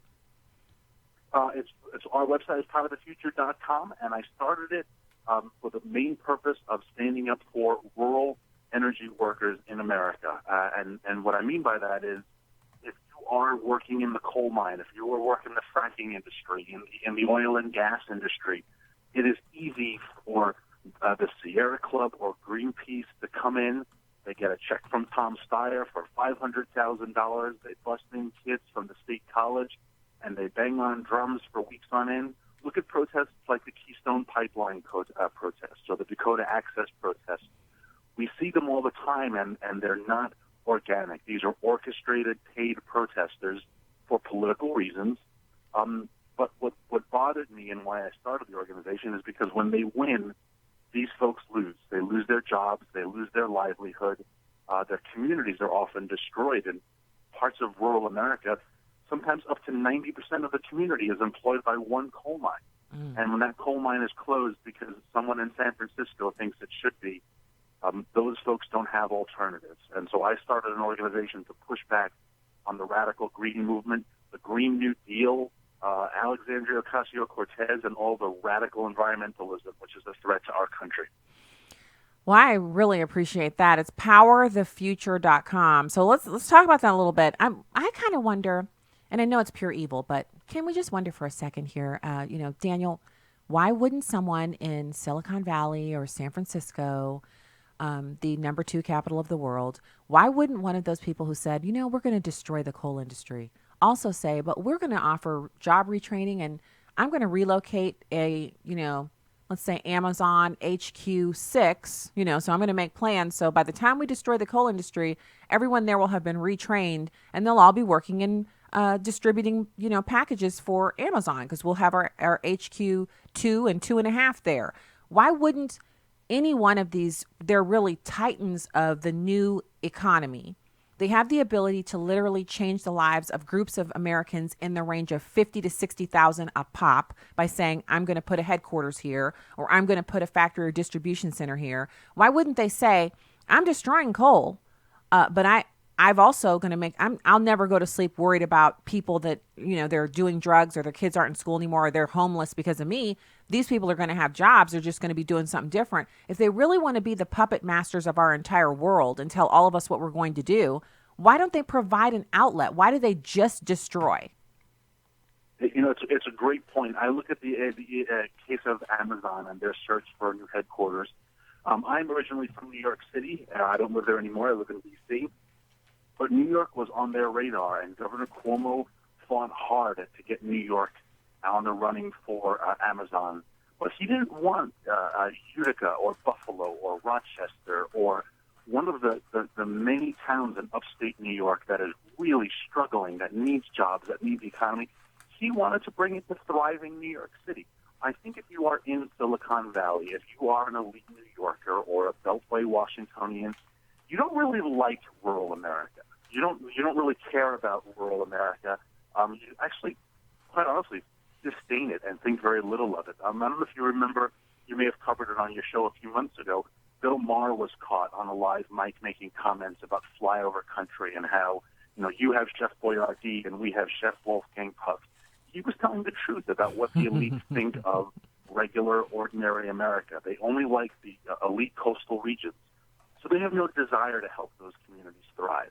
But I started this organization because it is exactly those communities that not only provide our energy because of coal and oil and gas, but they grow our food, they do our manufacturing, they fight our wars, right? That's where the majority of our military comes from. Mm-hmm. These are people in the flyover area who do the grunt work that powers our nation, and yet just a handful of people in D.C., in New York, in San Francisco, they think they get to dictate policies for them, whether it's Green New Deal, whether it's gun issues, whether it's freedom of religion issues. And it's about time that rural America had more people like yourself. You're doing a great service, and hopefully like me that can push back and help them have a voice in this conversation. Well, you know, Daniel, I'll say this for Bill Maher. He really thinks a lot of himself, but I can tell you, and I've met so many people. One side benefit of being in radio and media is that you get to meet so many people and communicate with them, and it feels like a bunch of friends, right? And so people are very, very open.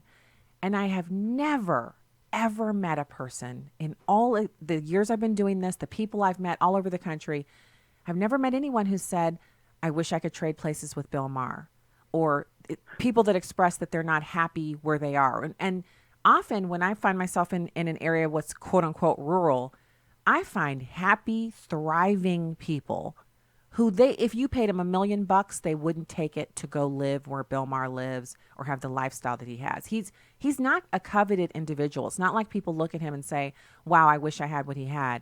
And even in areas where there's economic depression, there's still hope and people are trying to make it where they are. They don't want to trade places and go to live Bill Maher's life. So he's so deceived. It's almost laughable. And the people I meet, they have the rosy cheeks of Americans who are just fine where they are. In fact, they're better than fine. They're gloriously happy compared to Bill Maher.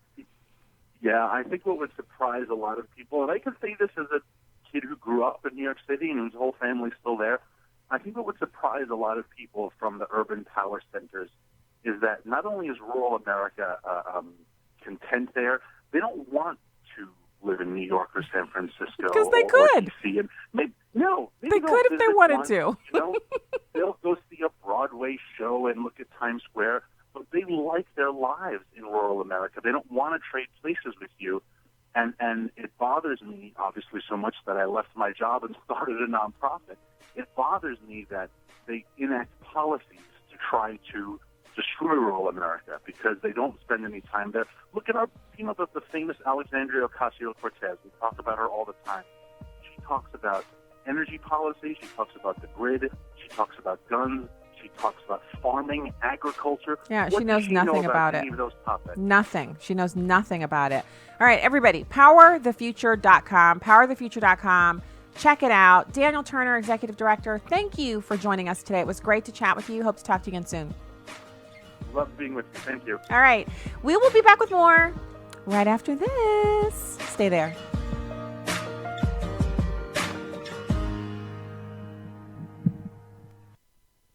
More than likely, you've seen or heard about the recent abortion law in New York City that allows babies to be aborted up to term. Your heart breaks, but you're not sure how you can make a difference in a positive way. The Ministry of Preborn invites you to help be the change. Preborn is the largest provider of free ultrasounds in the country. The Preborn Center in the heart of New York City is a light in the darkness. When a woman sees her baby on an ultrasound, she'll choose life over 80% of the time. And I got to hear and see my baby for the first time. Hearing the heartbeat made me cry. And it was certain that I was going to keep my baby forever. For $140, you can sponsor 5 ultrasounds, and you'll receive a story and a picture of babies whose lives were spared. To donate, dial pound 250 and say the keyword baby. That's pound 250 and say baby. Or go to preborn.com. Here's what you've missed on Airing the Addisons. This article here from just last year, one of the more recent articles on snoozing, says that when you snooze on a regular basis, among other things that happens to your body, you become addicted to snoozing. Please don't do that. What? I'm agreeing with the article. No, but your agreement was as if you already knew that. You didn't know that snoozing was addictive. It makes sense though. That's what the was, because people who snooze, they love, like they can't not do it. That makes sense. Everyone listening to this program, including your wife, knows that they is a synonym for Miki. No, they. No, that's exactly what you mean. And everybody knows it. And when I say everybody, I mean me. That's my synonym for me. So I'm talking about they who snooze. They who snooze. Is that scripture? Airing the Addisons. Weekday morning 6 to 8 Central on Urban Family Talk. I'm Linda Bell with the Fox Business Network, giving you the business. The career choice for many NFL players after leaving football is entrepreneurship. The Connor Group has launched an initiative to help them get there. The specialized accounting firm helps former and current players map out their post-NFL careers by connecting them with occupational mentorships. Managing partner, Jim Neeson. We had this vision of how do we bring what we do, which is working with the world's best tech and biotech companies, how do we bring that where we can also then merge it with players who are really passionate about learning about business. Neeson explains why entrepreneurship is a natural fit for NFL athletes. They have achieved the highest standard. They conquer fear on a daily basis. They manage amazing pressure. They work so hard. Focus and determination and discipline and teamwork. Those are all the characteristics of an entrepreneur and a CEO. Giving you the business. I'm Linda Bell, Fox News. Welcome back to Stacy on the Right on American Family Radio and Urban Family Talk. What people should understand is that what Medicare for All does is it eliminates your private health insurance premiums. You're not going to be paying that. You're not going to be paying co-payments. You're not going to be paying deductibles. You're going to be seeing your prescription drug costs, in my view, come down by 50%. Will you be paying more in taxes? Yes, you will. Will you pay more in taxes? Yes, you will. And in my view, which is totally unscientific and unproven, you're going to save 50%. Like that $2,500 you saved that Obama promised you. Oops, did I say that? Well, yep, that's what you just heard. I don't understand how this guy can be a front runner with these ideas. These ideas are terrible. All right, let's get back to the show sheet. We also have a little time for calls if you want to join in. 866-963-2037, 866-963-2037. Check out the tulips if you're watching the live stream. Check out the tulips over here. Those were from Mother's Day. That's my favorite flower. Well, it's my favorite flower that, you know, people cut and do. Well, it's hydrangeas and those. Okay. All right. Okay. So, I'm shocked by Bernie Sanders and his drama. Now, here's another really interesting, so dishonesty is a racket. And here it is. Jeff Bezos is playing a trick on Americans by making them think that he's paying his Amazon workforce $15 an hour. So this is October of last year, he raised the pay for 250,000 warehouse workers at Amazon to $15 an hour. Now, of course, liberals were like, woohoo, he's the best. He's better than all of you. He likes people. He's better. Well, this week, we learned the rest of the story. The raise is actually a stunt. He plans to replace those workers because now that they make $15 an hour, they make a combined $3.75 million an hour, which is a drop in the bucket for him. But still, he still has to look at the bottom line. And I think that's what liberals, they discount. Any business owner has to look at the bottom line. And if the bottom line is, here, $3.75 million an hour, he has to compare that bottom line figure with what's coming in and other costs. So it's a total picture, not just $15 an hour. The people who keep trumpeting that statistic don't look at the totality of the costs that businesses are facing. I don't know if you saw this, because with such heavy news, political side, some of these stories are falling by the wayside. But here in St. Louis, actually it's in the state of Missouri, but Metro St. Louis area, 44 Steak and Shakes are going to be closed. They're actually closed right now. The list of them, I think our family, because of sports, you know how you get dinner on the run when your kid has a evening game during the week. And so we've eaten at almost every Steak and Shake in the metro area. And so a bunch of them are ones that we used to eat at. So I forwarded this story to our group text as a family. And my husband immediately texted back and said, wait, some of these locations we've been to before, they're already closed. I'm like, yeah.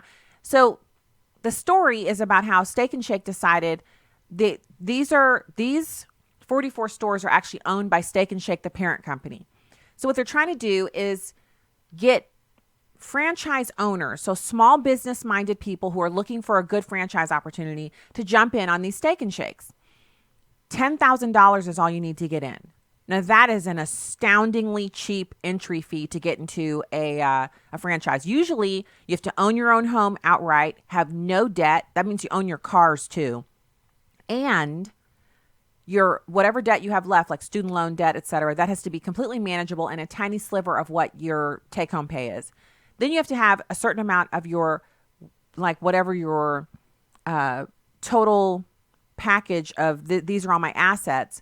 You have to also have some liquid cash, and it has to be significant. $25,000 is usually the minimum that they'll permit. And these are numbers from years ago. My husband and I wanted to figure out how franchising worked, and we looked into it and realized you have to be living right. You have to be a big time saver, and you have to be living cash, not credit cards. They don't want to see a lot of credit card debt. And then your entry fee to get into the franchise is usually anywhere from $25,000 on the low end to $250,000. And sometimes the reason they do that is because what people will do is they'll get together.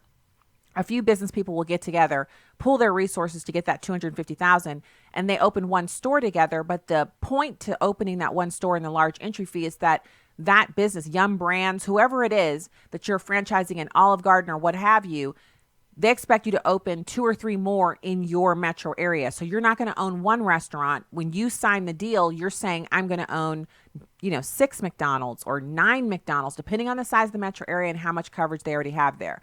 So Steak and Shake owns corporate-wise these 44 stores in the metro area, and they want to encourage small business persons to spend $10,000 and get in and come in and run these stores themselves. So you would buy one store, the entry fee to get into it, and you would run it.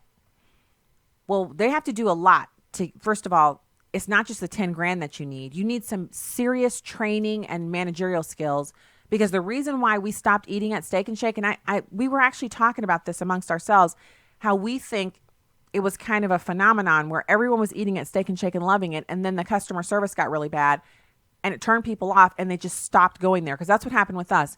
We went through the drive-thru, and we'd had our order incorrect in the drive-thru 2 or 3 times, and that 3rd or 4th time, whichever it was, our son was like, my burger's wrong, and our daughter was like, my burger's wrong. And I looked at mine, I was like, well, I got a patty melt, so it's not wrong, but everybody else's order is wrong. We were missing a couple things. And my son was like, what's the point of coming here? Every time we come here, our order is wrong. And we haven't been in there since. It's so weird the way it's just like a switch gets turned off and then you just don't go. So now they're going to try to bring people in to manage them individually. And I think the reason they lowered the franchise fee to $10,000 is because that is the same amount of money it takes to get into a Chick-fil-A. Well, last I checked, it might be higher now. I don't know. But at the last I checked, we had a friend of ours, her good friend opened a Chick-fil-A that we'd actually been going to. And she said, I don't know if you know this or not, but that family that runs that Chick-fil-A is our friend. And we started talking about it. She said, yeah, they love the opportunity to own their own business and their own destiny. They both work there and they raise the kids, and it's just like a family thing for them. And they only had to pay $10,000 to get in. I was like, wow, that's amazing. And, remember, Chick-fil-A is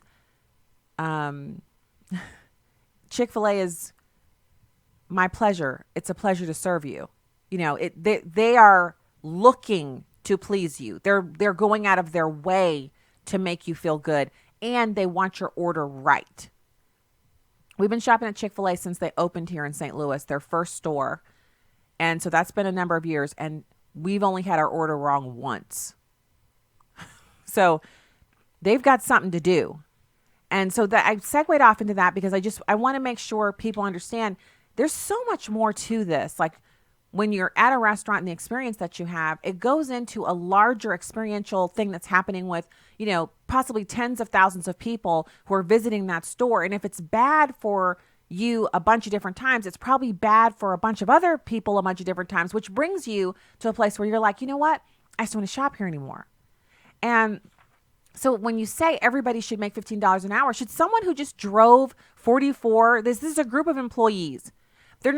I don't think they're connected, and they sat down and said, let's run the Steak and Shakes out of business here in St. Louis. But it's bad when you're in one part of town and the Steak and Shake gets your order wrong. And then you're in another part of town a few weeks later and they get your order wrong. And then you're down at the Steak and Shake that everybody agrees this is a good Steak and Shake. And you go in to eat and people's orders are wrong, or the people who are serving you have an attitude. Those people are not earning or deserving $15 an hour. So this isn't about me saying no one deserves it or that you can't work in fast food or retail and earn $15 an hour. You can, but just think about the amount of money they're now spending. They're going to revamp all 44 of these restaurants. They're all closed right now, which means they're not bringing in one thin red dime, and they have to revamp and do all of this over again, which In my opinion, they should worry less about what the store looks like and worry more about the people they're bringing in. Are these trainable, teachable people? Can these people actually serve under our model, the Steak and Shake model, which is hot food that's prepared for you when you order it, so it's not fast? Can they do that and get orders correct and convey customer service so that it's worth reopening these stores? I almost feel like if they can't get the training right, what they should do is just sell the real estate that the stores are sitting on to some other business that can actually bring in a model that works. That's just me. So this $15 an hour stunt is based upon this unsustainable liberal fantasy that every person should make a certain amount of money regardless of what they're doing because that makes certain people feel good. Again, back in the feelings utopia. Now, Fortune magazine actually reported on April 11th that U.S. retail giants woke up Thursday to yet another challenge from Amazon CEO Jeff Bezos, that these companies have to match his company's recent increase to a minimum wage of $15 an hour. Do it. Better yet, go to $16 and throw the gauntlet back at us, Bezos wrote. He wrote this in his annual shareholder letter. This is so much duplicity, but what can we expect from a man who left his wife of 24 years for some helicopter pilot anchor chick for no other reason than she's more exciting than his wife was? The woman who helped him build an empire and gave him children and they had a family life together. Anyway, he says it's a kind of competition that will benefit everyone.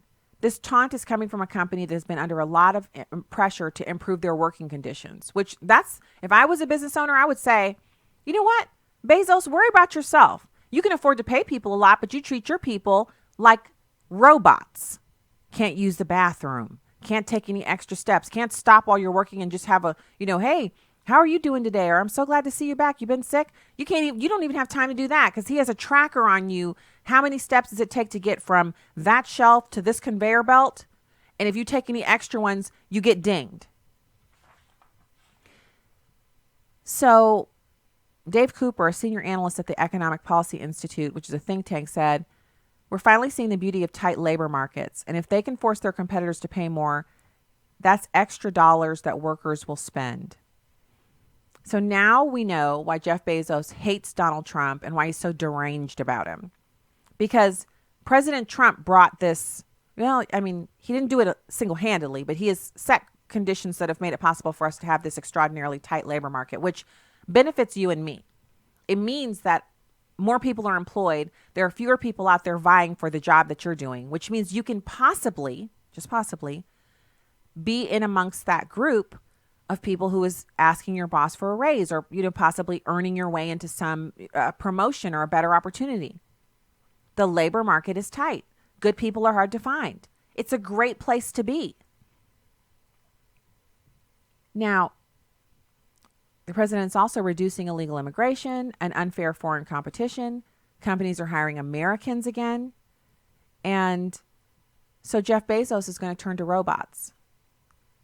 PC Magazine reports that each robot packer can handle 700 orders per hour, unlike their human counterparts. Robots don't require regular breaks. Robots never go home. Robots don't get sick. And so that is what Jeff Bezos plans to do. How many human workers will a Jeff Bezos Amazon robot replace? And full disclosure, I got packages from Amazon sitting right out there in the foyer right now. Amazon is convenient. It is something that, you use it because it works. One robot worker takes the place of 24 human workers. So what did he do? Jeff Bezos increased the price of these people's hourly wage. In doing so, he was making a political statement. He used these workers to make a political statement. And now that the robots are almost complete and ready to work, each robot will eliminate 24 human roles. If the same robot is rolled out to each of Amazon's U.S. facility, 1,300 Amazon workers will be let go. 1,300. Now, each robot packer costs $1 million plus running expenses, which sounds like a lot unless you consider that Amazon will recoup the money that they're spending on the robots in just 2 short years. Those savings come from employing fewer people, but also the efficiency and low maintenance costs from these machines. One robot equals 24 workers. So in 1.5 year time frame, 18 months, the robot has paid for itself. The $15 an hour trick was simply a bon voyage present to people who were about to be fired. It was also a PR stunt aimed at helping Democrats who are reeling in the face of this economic wonder, the magic wand effect of Donald Trump.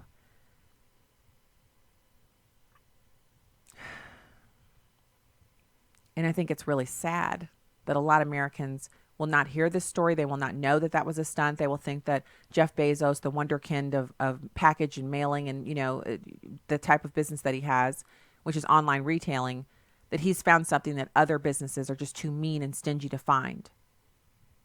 The truth is, he's a propagator of lies.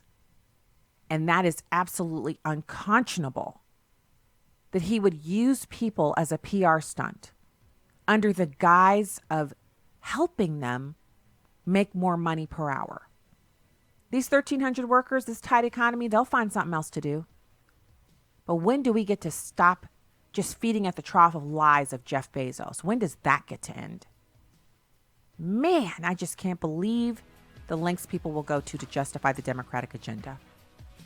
All right, I hear the music. You know what? You enjoy your evening. Have a fantastic night. God bless you. Talk to you tomorrow.